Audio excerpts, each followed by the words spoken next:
एक छोटा सा गांव था जो शहर से काफी दूर बसा था। उसी गांव के बीचों बीच एक पुराना सा मिट्टी का मकान था जिसमें रहते थे सबके प्यारे काका। काका की सबसे खास पहचान यह थी कि वे रोज होटल या ढाबा नहीं चलाते थे, बल्कि सिर्फ रविवार के दिन ही 100 किलो मटन पकाते थे। साथ में गर्मा गर्म चावल और कुरकुरा पापड़ भी परोसा जाता था। गांव में और भी कई होटल थे, लेकिन रविवार के दिन सारे होटल सुनसान हो जाते और काका के आंगन में मानो मेला सा लग जाता। उस रविवार को भी काका तड़के उठ गए और बाजार की ओर निकल पड़े। बाजार के कसाई ने हंसते हुए कहा, काका, आज फिर 100 किलो मटन ले जा रहे हो? लगता है पूरे गांव का पेट तुम्हें ही भरना है। काका ने मुस्कुराते हुए जवाब दिया, अरे भैया, रविवार का दिन है और रविवार मतलब काका का मटन। आज सबका पेट भी भरेगा और मन भी। वे भारी भरकम मटन उठाकर धीरे धीरे घर पहुंचे। दरवाजे पर उनकी पत्नी काकी खड़ी थी। काकी बोली, सुनते हो, इतना सारा मटन अकेले ढोलाते हो, थकान नहीं होती क्या? क्यों ना हम गांव में ही एक होटल खोल ले। रोज यही काम होगा तो थोड़ा आसान हो जाएगा। होटल? अरे भगवान, ये कैसी बात कर रही हो? अगर होटल खोलेंगे तो रोज बनाना पड़ेगा। रोज बनाएंगे तो लोगों को वही स्वाद कहाँ मिलेगा? अभी तो लोग हफ्ते भर इंतजार करते हैं, तभी उनका प्यार और स्वाद दोनों बरकरार रहता है। पर मुझे तो लगता है कि तुम्हारे हाथ का स्वाद कभी कम ही नहीं होगा। लोग हर दिन भी खाएंगे तो उबेंगे नहीं। बस यही राज तो मैं किसी को नहीं बता सकता। ये स्वाद रविवार का ही है और रविवार का ही रहेगा। काका ने बड़ा सा लोहे का बर्तन रखा और नीचे लकड़ी का चूल्हा जला दिया। सबसे पहले उन्होंने खड़े मसाले, दालचीनी, लौंग, काली मिर्च, जीरा को सिलबट्टे पर पीसकर ताजा मसाला तैयार किया। फिर उसमें उनका गुप्त मसाला डाला, जिसकी खुशबू पूरे आंगन में फैल गई। करीब 2 घंटे तक मटन धीमी आंच पर पकता रहा। उधर दूसरी ओर बड़े भगोने में चावल उबल रहे थे और काकी कड़क पापड़ तल रही थी।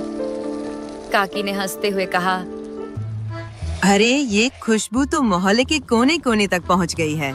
देखना, 12 बजते ही लोग उमड़ पड़ेंगे। लोगों के चेहरे पर जो चमक होती है ना, वही मेरे लिए सबसे बड़ी कमाई है। जैसे ही घड़ी ने 12 बजाए, लोग आने लगे। कोई परिवार पूरा आ गया तो कोई साइकिल से भागा भागा आया। बच्चे खुशी से उछल रहे थे। काका, जल्दी दो, भूख लगी है। काका बड़े प्यार से प्लेट सजाते। गर्मा गर्म चावल, मसालेदार नली वाला मटन और साथ में पापड़। पहला निवाला खाते ही सब बोल उठते, वाह काका, ये तो कमाल है। आप रोज क्यों नहीं बनाते? अरे भाइयों, यही तो मजा है। अगर रोज मिलेगा तो ये स्वाद खास कहाँ रहेगा? याद रखो, ये मटन सिर्फ रविवार को ही मिलेगा। आपका राज चाहे जो हो काका, पर आपका मटन तो लाजवाब है। हम तो पूरे हफ्ते इंतजार करते हैं बस रविवार के लिए। धीरे धीरे भीड़ इतनी बढ़ी कि दोपहर होते होते सारा मटन खत्म हो गया। कई लोग मायूस होकर बोले, काका, जरा ग्रेवी ही दे दो, वही बहुत है। माफ करना भाइयों, अब तो ग्रेवी भी नहीं बची। अगला रविवार आने तक सब्र करो। लोग निराश होकर पर मुस्कुराते हुए लौट जाते और कहते, ठीक है काका, फिर मिलेंगे अगले रविवार। रात को जब सब सन्नाटा हो गया तो काका और काकी खाट पर बैठे बातें कर रहे थे। काकी बोली, तुम सच में बहुत अच्छा मटन बनाते हो। क्यों न हम सचमुच एक होटल खोल लें? लोग रोज आएंगे। भगवान अगर रोज बनाएंगे तो ये स्वाद अपना जादू खो देगा। स्वाद का असली मजा इंतजार में है। शायद तुम सही कहते हो, पर मुझे पूरा यकीन है कि तुम्हारे हाथ का स्वाद कभी भी लोगों के दिल से नहीं निकलेगा। इतना कहकर दोनों ने रात की शांति में मुस्कुराते हुए नींद की ओर कदम बढ़ाए।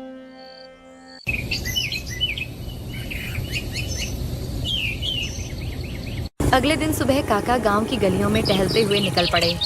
चलते चलते वे चौक पर बने पीपल के पेड़ के नीचे जाकर बैठ गए।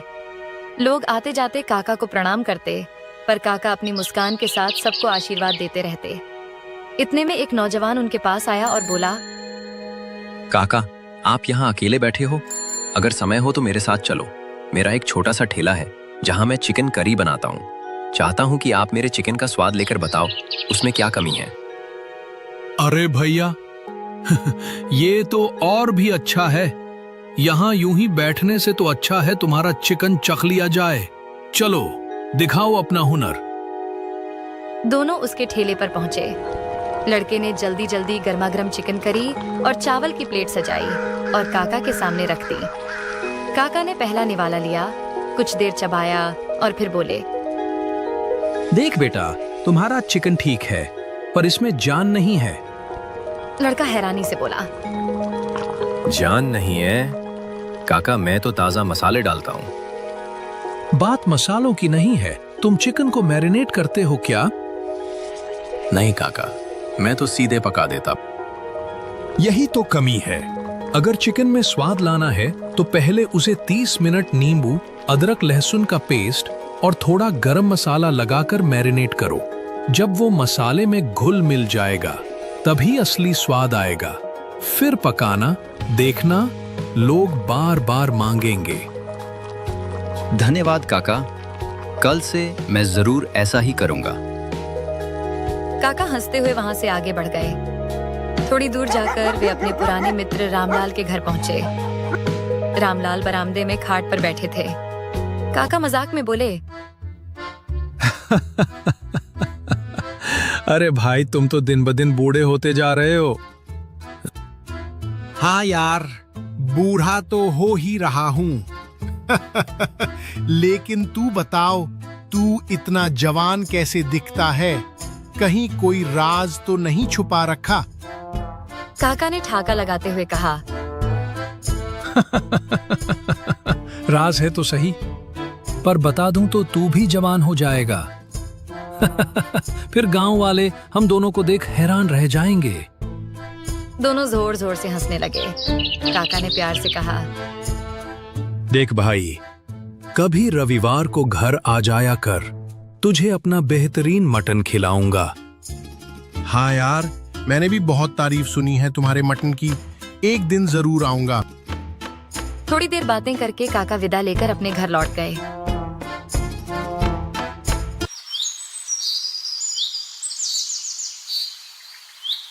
अगला रविवार आया। काका फिर सुबह सुबह उठे, ताजा मटन लेकर आए और बड़े हांडी में लकड़ी के चूल्हे पर पकाना शुरू कर दिया। धीरे धीरे गरम मसालों और गुप्त मसाले की खुशबू पूरे गांव में फैल गई। दोपहर के 12 बजते ही गांव वाले जमा हो गए। जैसे ही पहली प्लेटें परोसी गईं, सबके चेहरे खिल उठे।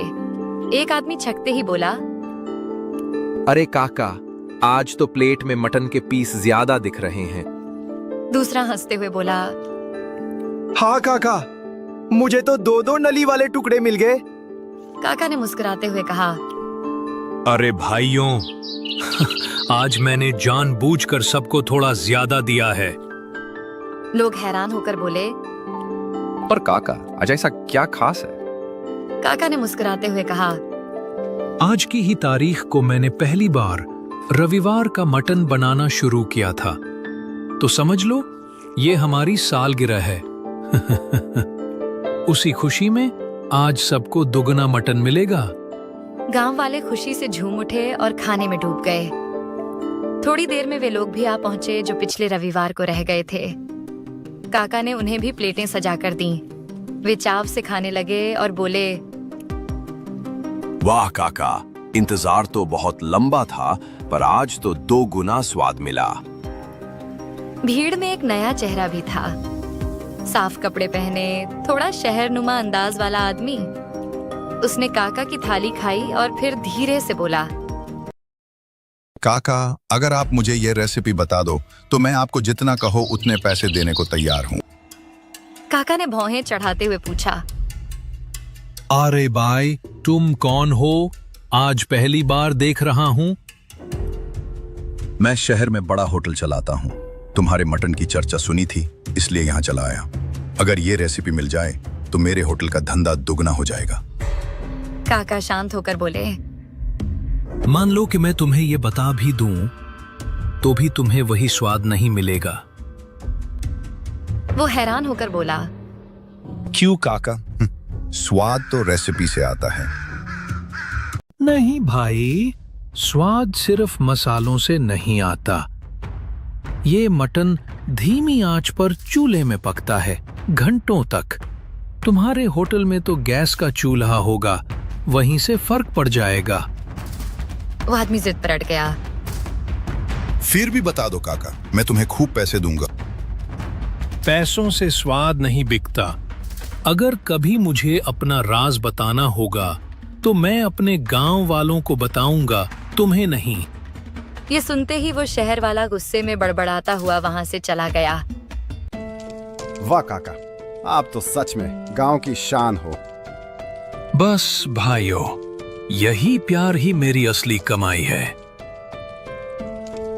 उस रात जब सब सो चुके थे, काका और काकी खाट पर बैठे बातें कर रहे थे। भगवान, अब उम्र हो रही है। सोचता हूँ हमारे इस मटन के राज को आगे कौन संभालेगा। काकी ने सहमति में सिर हिलाया। सही कह रहे हो, पर किसे दोगे ये राज? कौन बना पाएगा तुम्हारी तरह? क्या पता कोई खुद चलकर आ जाए, जिसे ऊपर वाला हमारे लिए भेजे। दोनों यही सोचते सोचते सो गए। सुबह दरवाजे पर दस्तक हुई। कोई है घर में? बाहर से एक धीमी आवाज आई। काका बाहर निकले तो देखा एक दुबला पतला लड़का खड़ा था। लड़का बोला, काका मैं अनाथ हूँ, कई दिन से भूखा हूँ, कुछ खाने को मिलेगा? काका उसे अंदर ले आए। काकी ने तुरंत चावल और बचे हुए मटन के टुकड़े परोसे। लड़के ने आंखों में आंसू लिए खाना खाया। काका ने प्यार से पूछा, बेटा, तुम अनाथ हो और हमारे भी कोई संतान नहीं, क्या तुम हमारे साथ रहना चाहोगे? लड़का कुछ देर सोचकर बोला, काका मुझे खुशी होगी आपके साथ रहने में। आज से तुम हमारे बेटे हो। अब हमारा राज भी तुम्हारा है। इस तरह काका और काकी को अपना वारिस मिल गया। तीनों साथ रहने लगे और गांव में उनकी खुशियों की नई कहानी लिखी गई।